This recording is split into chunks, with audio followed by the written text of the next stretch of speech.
Hey, what's up guys? In this Lightroom Classic tutorial, I'm going to show you how to use the masking tool, which is located right here. Before we get started, this Lightroom course is made of short video tutorials to make it easier to learn. So I won't be able to cover everything in this tutorial for masking. If you do want to master the masking tool, make sure to check out my other video. There's a link in the description. So anyways, I'm going to go back to the basic panel. And let's say I want to increase the shadows of the orangutan. What I can do is increase the shadows here, but unfortunately, it impacts the entire image. So what I need to do is I need to make a local adjustment, or what's called masking.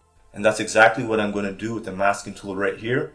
I can also press Shift plus W as the keyboard shortcut.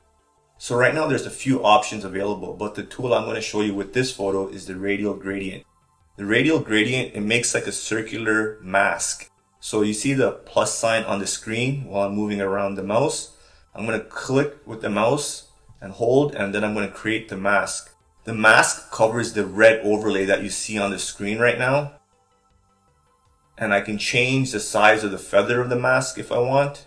I can change the feather here as well. I can change the actual size or the shape of the radial gradient, or the sphere, or the circle I should say. And if I want to make a perfect circle, I can shift, hold, and drag.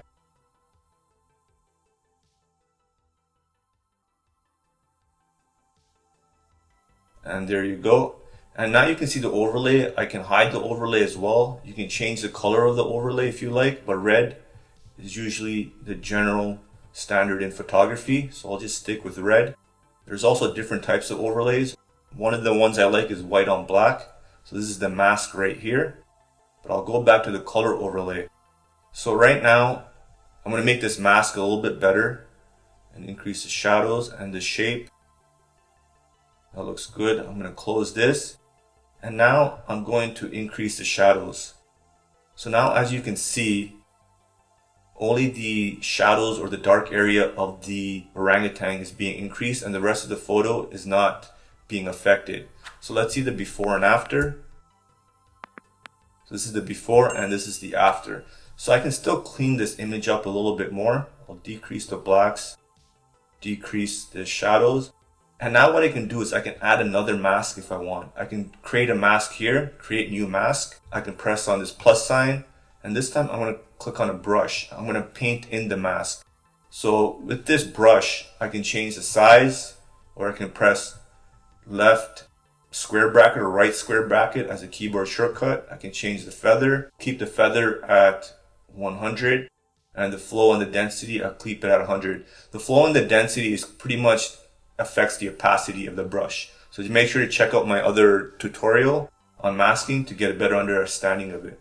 But anyways, I'll keep the feather at 100, and this time I'll just paint over the face.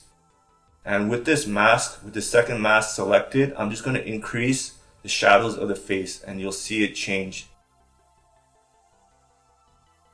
So that's how you use the masking tool with the Radial Gradient and the brush tool. So this is the Radial Gradient mask.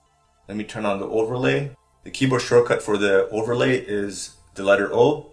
So this is the first mask and this is the second mask. Another thing I can do with masks is if I go to this photo here, I can, let's say for example, I want to change the sky or impact the sky. I can click on this AI tool here and it'll select the sky automatically. And here's the overlay. And if I go to black and white, on the overlay, you can see it selected the sky pretty good. So anyways, I'll hide the overlay. And now if I want to just mess around with the sky or improve the sky, I can just change the sliders in the masking tool. So let's say I want to increase or decrease the exposure, increase the saturation a little bit, change the temperature and tint a little. That looks pretty good. Decrease the shadows and add a little bit of contrast. Decrease the white point, decrease the highlights a little bit. So as you can see, the before and after with the masking tool, with the AI tool, I was able to select the sky pretty quick and adjust it without impacting any other part of the image. So if you guys enjoyed this video, give it a like, subscribe, and follow me on Instagram. And as always, live easy, sleep breezy, and stay lovely. Have a good one.